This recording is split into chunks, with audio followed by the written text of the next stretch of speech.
Public speaking is said to be the second biggest fear in the world, only after death. Conquering her fears, we have with us once again Angel Rabadi from GEM's new Millennium School, Khail.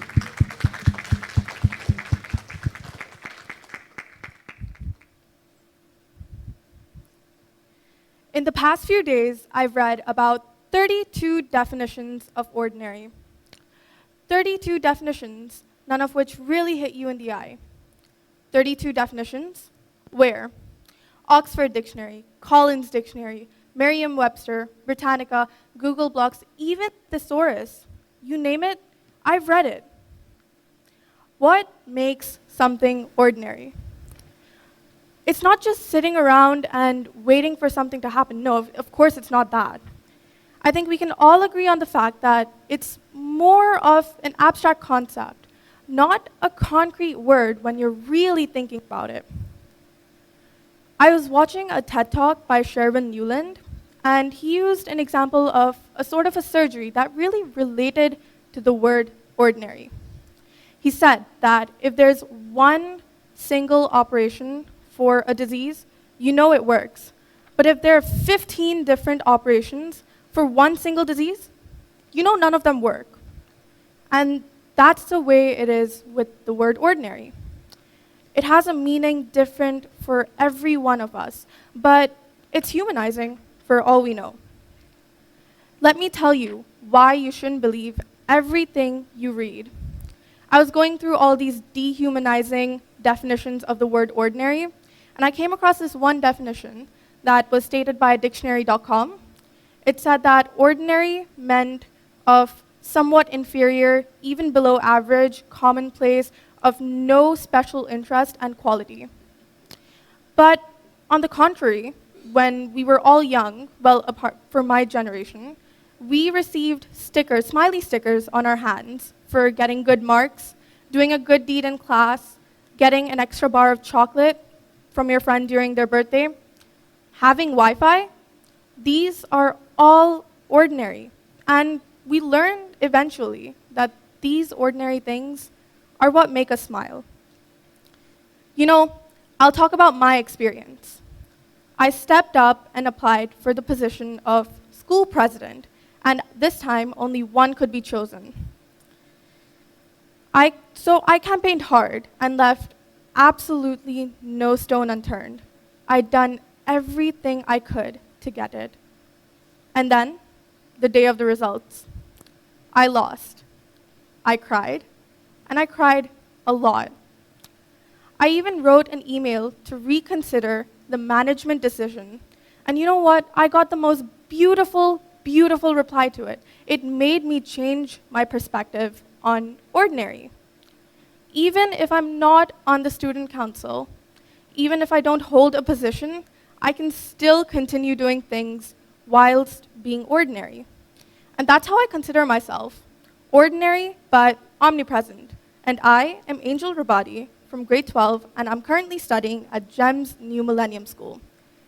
In our modern society, we are often bombarded with the images of grandeur, the success stories of the exceptional, and the relentless pursuit of the extraordinary.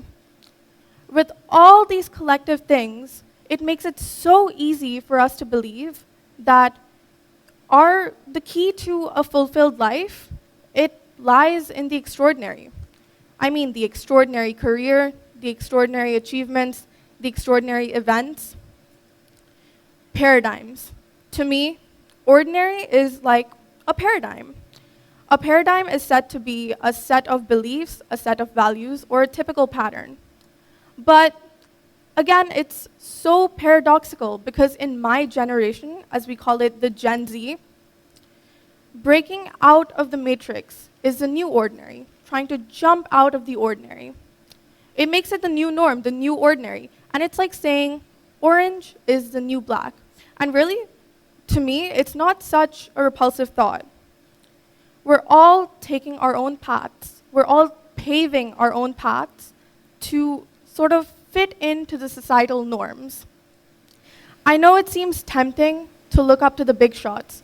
I mean the CEOs, CFOs, founders, owners, and whatnot.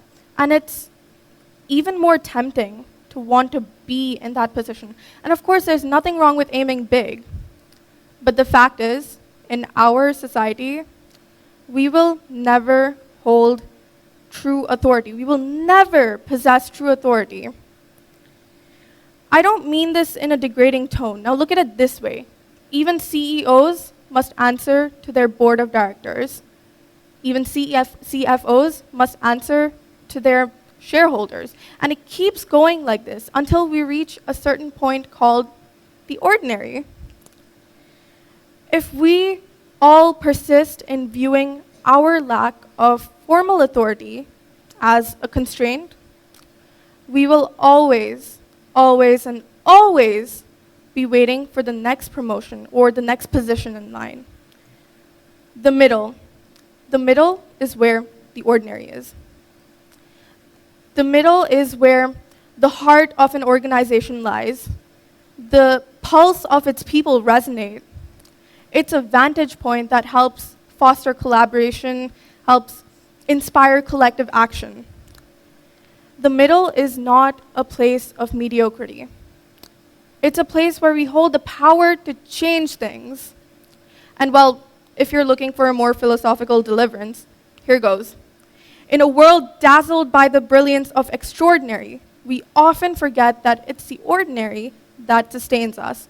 It's the unsung heroes, the nameless faces in the crowd, and the everyday choices that collectively weave the tapestry of our shared human experience. The power of ordinary lies in its unpretentious ability to connect, to resonate, and to bring us back to fundamental values that bind us as a society. And I like to call it leading from the middle. Thank you.